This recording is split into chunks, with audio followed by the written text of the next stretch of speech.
Hi everybody, in this tutorial we'll go over 25 activities or listing lessons you can do in PowerPoint and how you can use them in various situations.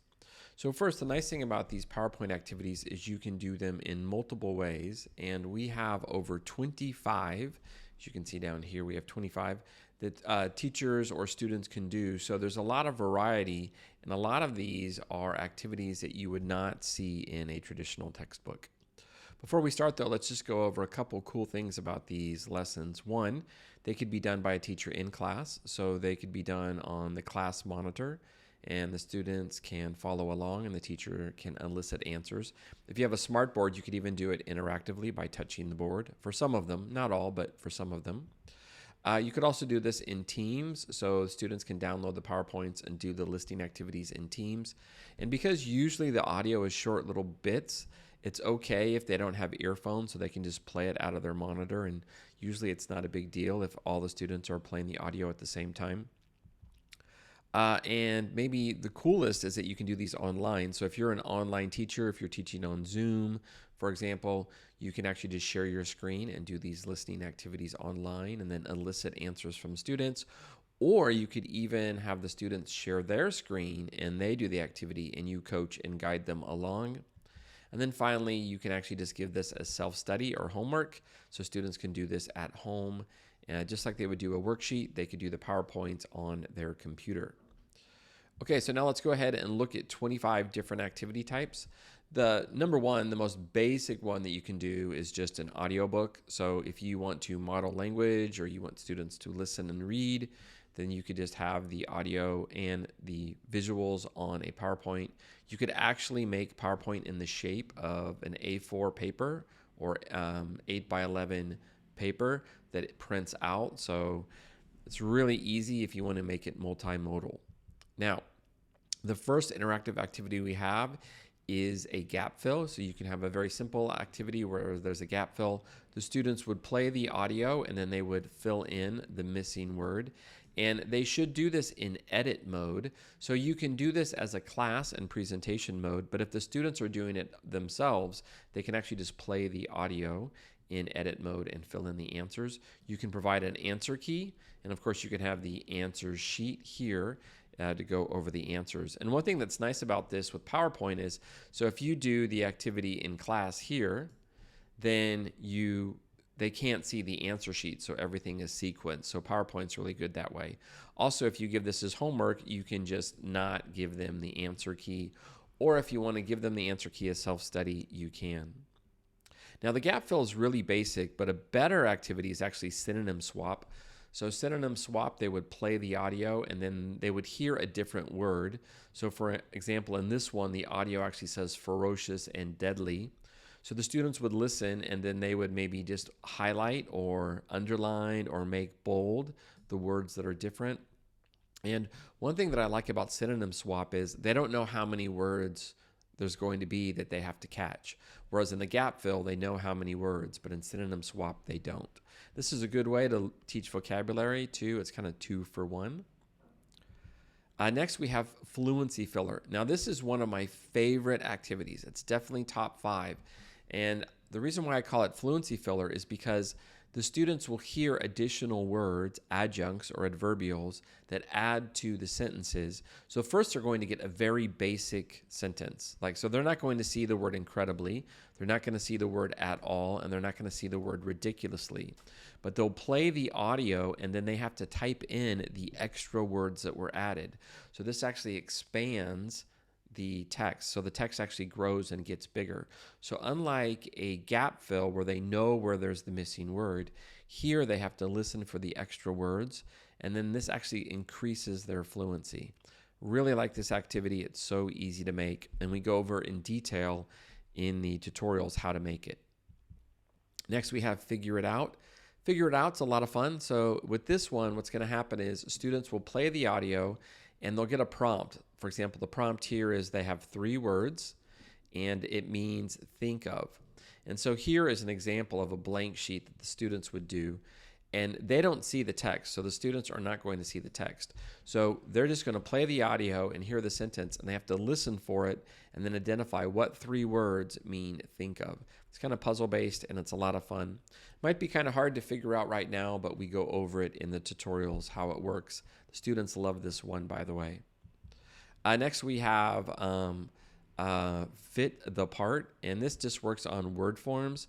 So the students will hear the same word played 4 times, right? So for we have decide, but in one sentence they might hear decision, one sentence they might hear decisive, another sentence decisively, and then maybe another sentence decide. And they get a number, and they have to match a number with the part of speech. So for example, sentence 1 used the adjective, sentence 2 used the noun, sentence 3 used the adverb, and sentence 4 used the verb. So it's a very easy activity that goes over the forms of words, and again, that's puzzle based. Stress line is a super easy game to play with students. And basically they play the audio, and then they either move the word up or down the line. So if it's reduced, they slide the word down. If it's stressed, they move the word up. And they could draw on it like this I'm doing here, or because it's PowerPoint, they can physically move the cards. As you can see here, we have the cards physically moved. So it's kind of tactile. So this is kind of nice about PowerPoint. And one thing that's really nice that we haven't talked about yet is when you do it in PowerPoint, you can hear the audio as many times as you want. So the students have control over the audio. Also, it's focused listening. So with PowerPoint, you only have the audio that's needed per slide. So that makes the activity really useful. One problem with textbooks sometimes is that you have multiple uses of, or multiple problems or sequences of audio. So the student would need to stop the audio, rewind the audio, whatever. But in PowerPoint, they can just play it as many times as they need. All right, next we have grammar highlights. And so this just is a very simple activity. Similar to the audiobook, you put the text and the audio on the screen, or you can print it out if you want. Here, this is a printable copy. And the students would just highlight the grammar points. So for this one, they actually don't even need to listen to it, but of course it helps to listen. You could also do highlights for doing maybe reductions if you want to highlight which words are reduced or which words are stressed, or if you want to do show intonation. So there's just a lot you can do with this one. I usually just use it for grammar highlights though. Okay, next we have word count dictation. This is so simple and effective. When you do a dictation, often the students have to write what they hear, but a more effective way to do it is they just count the words. So for example, maybe the sentence is, where do you want to go? So the students would count, where do you want to go? Okay, that's 6 words. So they're not bogged down by having to write down the words or think of spelling or catch every word. They just have to count. And this game actually works great for pairs because then they just have to share the number. How many words did you hear? I heard 5. Oh, I heard 6. So then they have to negotiate meaning and figure out what was the actual utterance. So word count dictation is great. And what you can do is have a PowerPoint slide that plays the audio, and then they just got to type in how many words they heard. All right, next we have Jumble Puzzle. And so for Jumble Puzzle, what's going to happen is the students will play the audio on one slide, and then they'll play the audio on the next slide, and then the next slide, and then the next slide. And then the students have to organize the slides by order. So it's just a jumble activity, a jigsaw activity, and they have to figure out where does each slide actually go in the conversation. So the lines are jumbled, right? And then they have to either put the story together or put the conversation together. Super easy. Another activity that's related is you can do jumble puzzle dictation. So now actually tell the students, okay, type out the words for each one, and then after you type out the words for each one, then shuffle the cards. Right? So you can make it a little bit more productive if you want. If you do the dictation version, then it's easier for students, for the teacher to actually kind of monitor. It's easier if you're correcting it as homework. It's more interactive if they're doing it in pairs. So Either way is fine. You can make it easy where they don't have to type and write, or you can make it harder where they have to type and write, and then put the cards in the right order. Okay, similarly, we have the word shuffle, and this is fun. They like this. So one thing that's nice about PowerPoint is you can create little cards of words, and the students would play the audio, and then they have to put the sentences in order, right? So this one as well, at least you won. So they would slide the cards to the right spot, super easy activity. And again, you could even make it to where they have to put the conversation in order. It can be a multi-leveled conversation. And surprisingly, this does not take that long to do. It's once you have the blank template, and we show you in the workshop how to do it, setting up a game is just a few seconds. One thing also I like about this is you can actually kind of combine the previous activities and manipulate it. For example, you could have the students enlarge the cards or shrink the cards if you want them to also identify pronunciation. Okay, so another fun activity is audio story. So what you could do is have yourself, I do this with my students, or students actually draw a series of pictures and then storyboard a series of pictures and then put those pictures on PowerPoint. So the students would first draw the pictures on paper, then take photos of the images with their phone, and then they would just slide the images into PowerPoint. Then you can record the audio for each scene. So then you have kind of like basically a little movie. So each scene has the audio segment. So for example, after you draw scene 1, then you record the audio for scene 1. Then after you draw the audio for scene 2, then you record the audio for scene 2. And then you just compile it and you put it together. Then if you share it with students, they can play the audio and go through the PowerPoint and listen and learn. And of course, you could add interactivity. So one nice thing that you can do for interactivity is you could have it to where the students have to order the words. So for example, you will play a little clip and then the students have to order what order did the words appear. So maybe first it would be they heard frozen, then they heard ghost, then they heard doomed, and they would just write in the number in the little slot right here. And what's really cool about this activity is if you are learning new words, you could actually put the translation of the word above. So sometimes I'll do this activity if it's higher level words. I'll put the translation of the word so the students learn the word right on the slide. Then they actually have to listen for it in context. So it's a really effective way to teach higher end vocabulary and target some difficult words. Also, this is a really cool activity for students to make on their own, and then the students can add the interactivity so their other partner students who listen to their PowerPoint have to actually pay attention and listen. Similarly, you can do a multiple choice activity. So if you want, you can just add a question, and then the students have to mark the right answer. There's a lot of different ways you can do the design on this. In the training course, we kind of looked at this both in week 2 and week 3. This is just another variation of doing the same thing. One thing I like about this is it's broken up. So the students listen and then they have plenty of time to read the question. Then they have plenty of time to mark the answer. The students can listen as many times as they need. And there's a segue from one listening to the next. So you could have a lot of listening questions for a longer activity, and the students are engaged and interactive because they have to physically be doing things as they listen. So you're not going to have sleepy students or students falling asleep or things like that. Next, we have question and answer. And this is so ridiculously easy to make. Highly recommend this.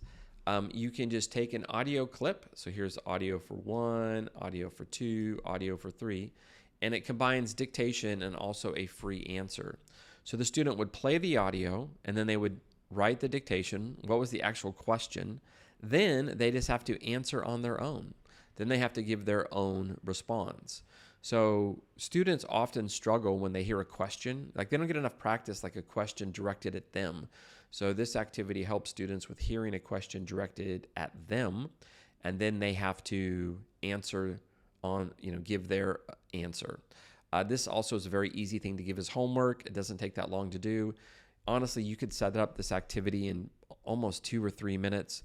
You can go to a website like 11 Labs, quickly make the audio questions, slap the audio on the PowerPoint, share it with your students, and then the students have to listen to the questions and then answer. Okay, also another good thing about this is they can't do ChatGPT, right? So or they can't do AI, they just can't copy it and then put it in ChatGPT. So by having audio-based questions, it makes it a little bit harder for them.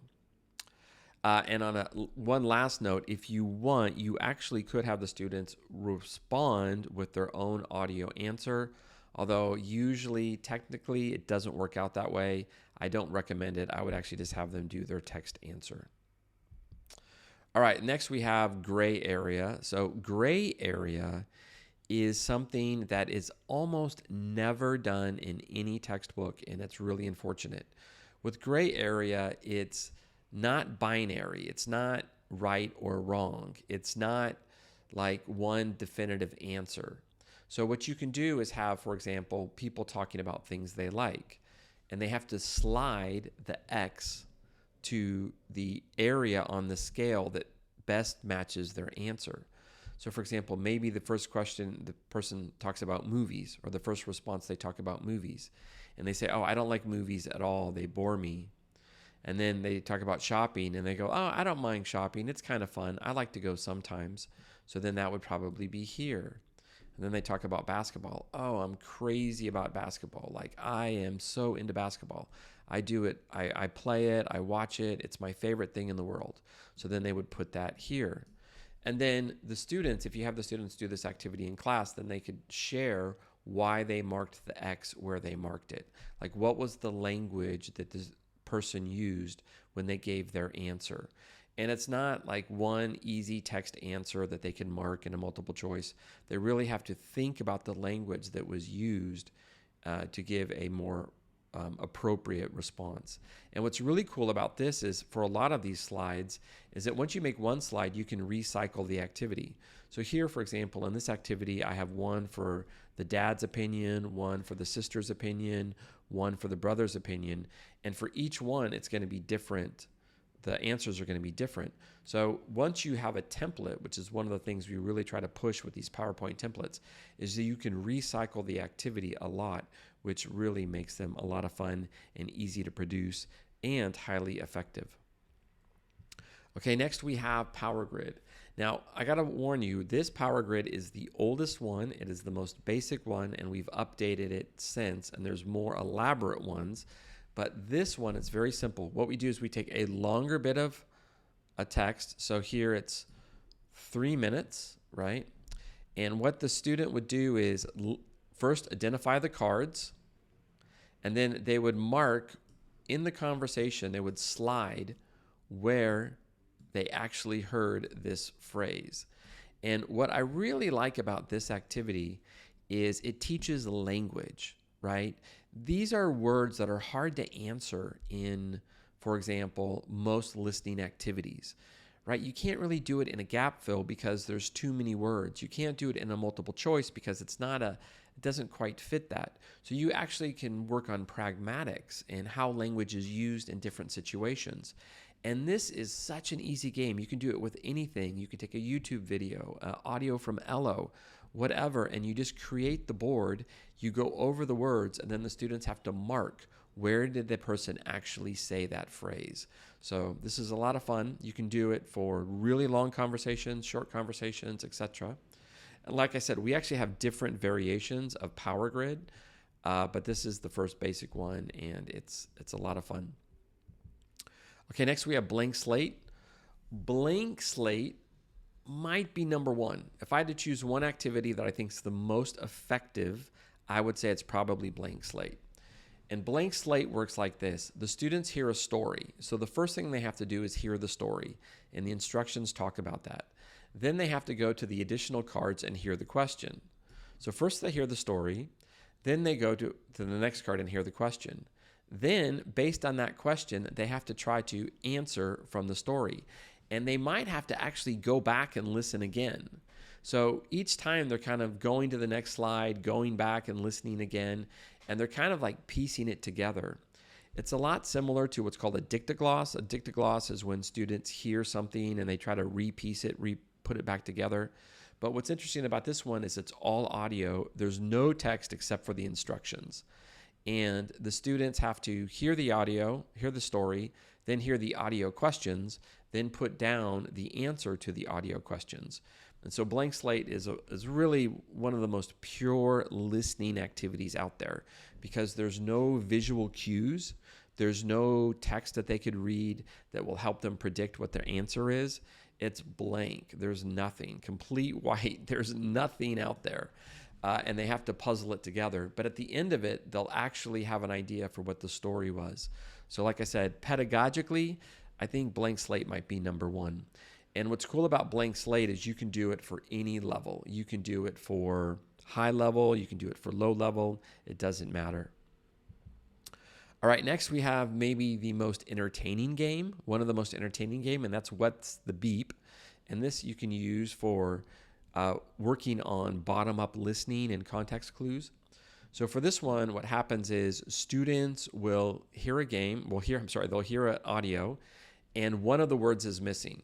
For example, they might hear, tomorrow I have to my coworker.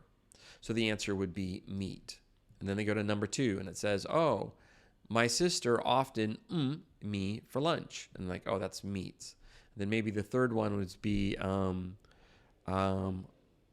we tomorrow? And then maybe that the answer is meets. So they actually don't hear the word. They hear all the other words that are involved, and then they have to give the correct missing word. So what is the word that's missing? So it kind of works on context clues, bottom-up listening, and this is yet another activity you'll never see in a textbook.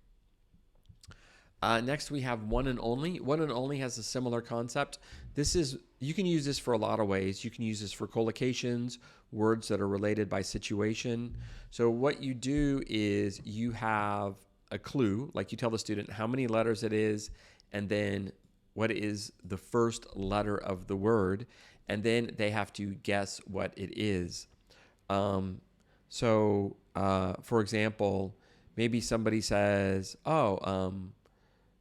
do you like where you live? Yes, I really like my and then the person would be like, oh, P must be place, because it's 5 letters, P-L-A-C-E, right?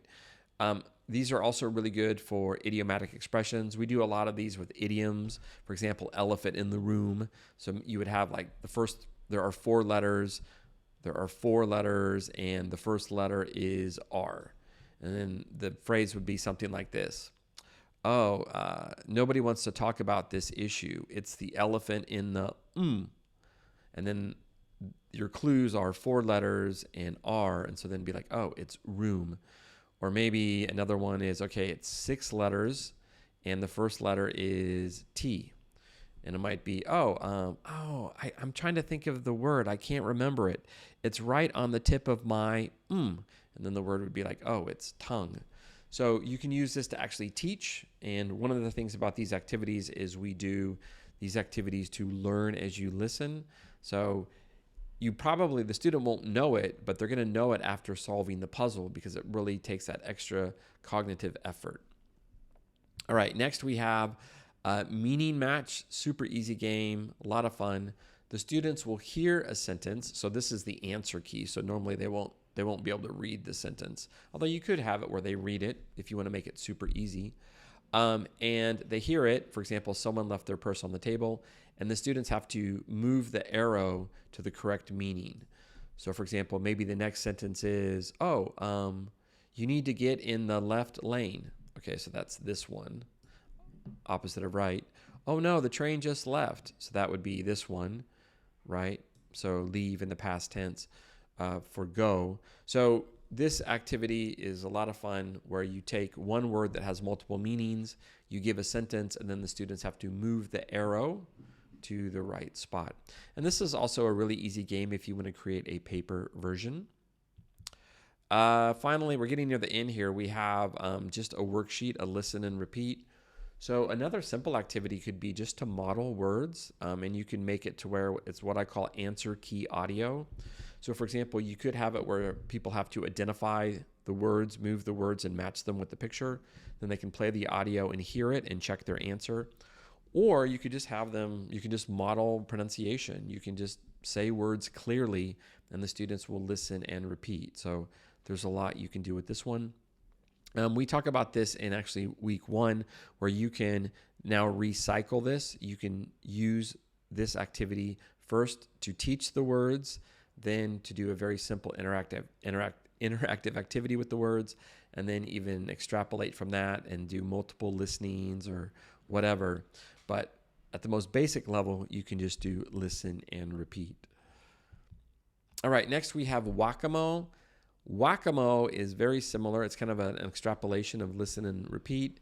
You could have it to where students would play the audio, or the teacher would play the audio, and you just identify what items were actually said.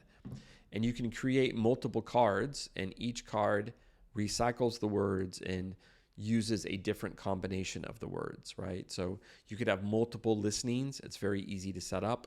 And then each listening, it says some of the words, and the students just have to mark which words that they heard. This would be very easy to make with AI. For example, you can give the 7 words or 9 words, whatever, to AI, have it write 5 different stories using at least 4 or 5 words. Then you can take those texts and put them in 11 labs, get the audio, so you can have different audio versions. There's no text. The student will not be able to read and see where the words are. They have to listen and identify. Super easy activity to set up. And that leaves us with the last activity. This is number 25. So this is spot on. This is more training. The students can play the audio and hear a word. For example, maybe the word is impossible. Impossible. And then they have to figure out what syllable pattern is it. Is it A, B, C, D, E, F, G, H, or I? So impossible would actually be H, right? So they would mark that, and they can just change the color. So they can change the color here, right? So it's very easy to do. They can mark it like I'm doing it right now. It really doesn't matter. Maybe they have another one, and the word is teacher, right? So teacher would be B. Then they get another word, and it is apartment. So apartment would be E right here. So very easy. And then you could actually make it a little more difficult. You could have the students actually type in the word or dictate the word that they hear. Super easy to set up. Again, you can use 11 labs if you want. And that's it. Those are the 25 different activity types that we've gone through. So in the listening training course, we actually have a very short tutorial showing how to do the activity and how to create the activity. Also, all of the training modules have the template. So you have access to the PowerPoint template. You have a blank template. You have exercise files to replicate the activity that we made just for training purposes. But then, of course, you could actually go ahead now and make your own lesson. And of course, you can use the completed lessons, the demo lessons, with your students in class. And that's it. I hope you enjoyed this tutorial. That's 25 ways to create interactive, dynamic listening lessons with PowerPoint. And thanks for listening.